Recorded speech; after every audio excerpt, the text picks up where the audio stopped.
What's goody? Alright, so today we're going to be installing the KW Street Comfort coilovers, and I wanted to go with these because this is actually my daily and I wanted a comfortable ride.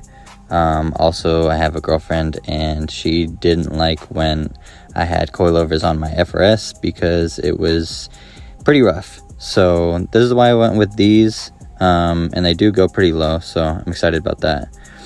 So first you're going to pop the hood, and this is where the strut actually sits. So there's 6 13mm bolts. You'll probably want to just remove 4 and keep 2 loosely in there so that it doesn't just fall. And then there's one 14mm that holds the brace on there. So below, once you have the wheel off, you'll see this 16mm bolt that attaches to the strut. And yeah, you'll just loosen that, pop that off. It's going to be a little tough, but once you pop that off, it's actually going to be at an angle. So you're going to use a jack and lift the strut up a little bit, and then it should be able to slide out. So this is what it looks like. And after that, you're going to move down to the clamp at the bottom. It's going to be 16mm on the right side and 18mm on the left.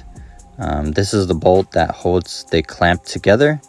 So once you get that removed, it's actually still pretty tight. I had a ratcheting kit that I ordered, and it did come with this strut spreader.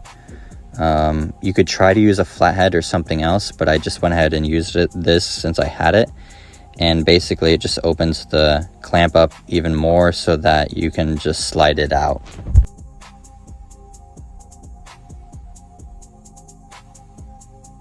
So here's what the strut looks like. The KWs don't come with the top hats, so I went and got a spring compressor from AutoZone.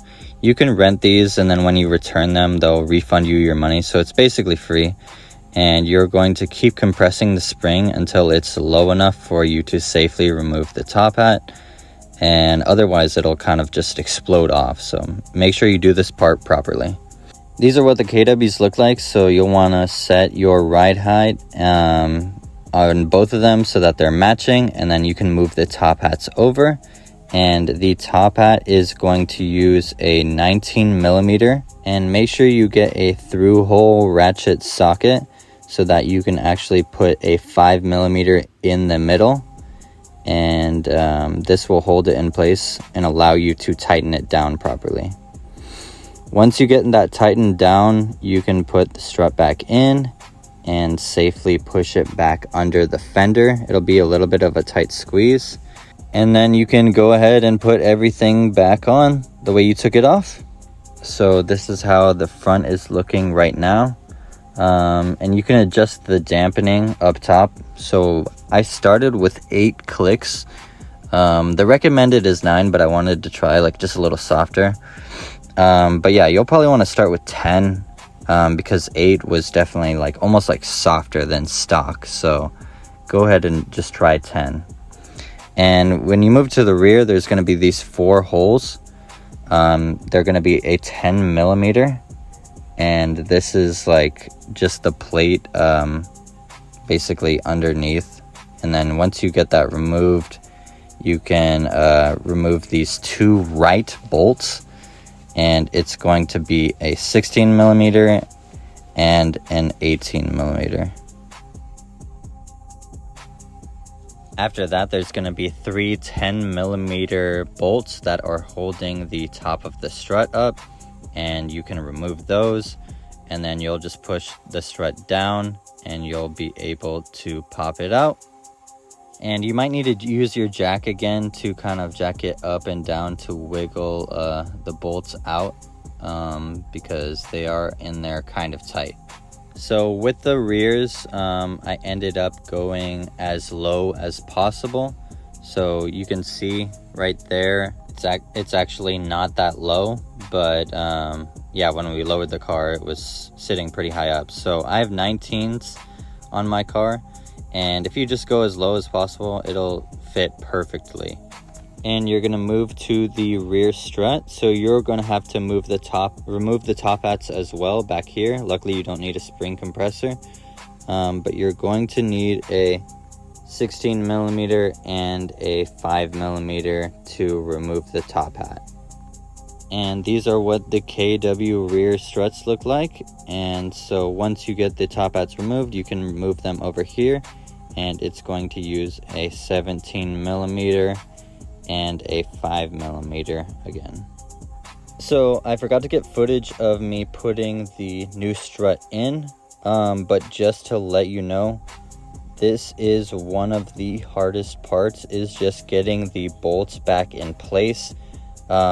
It's very difficult. The bolt has to line up perfectly. It's not tapered, and it's just a little bit difficult. You can use some WD-40 to try to help squeeze it in there, but I know a lot of other people had issues with this part as well. So just be aware of that. That's going to be kind of like the most time consuming part of the install, I feel like. The right side took me like 2 hours to get it lined up, whereas the left side I actually went in right away. So just pray and hopefully everything will line up properly.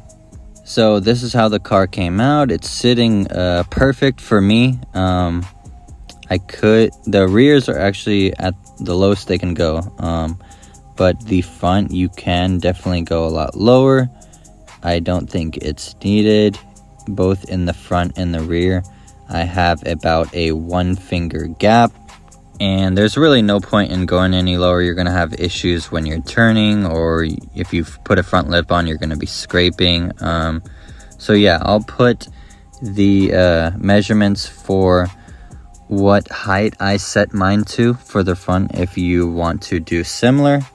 But yeah, just comment below if you have any other questions.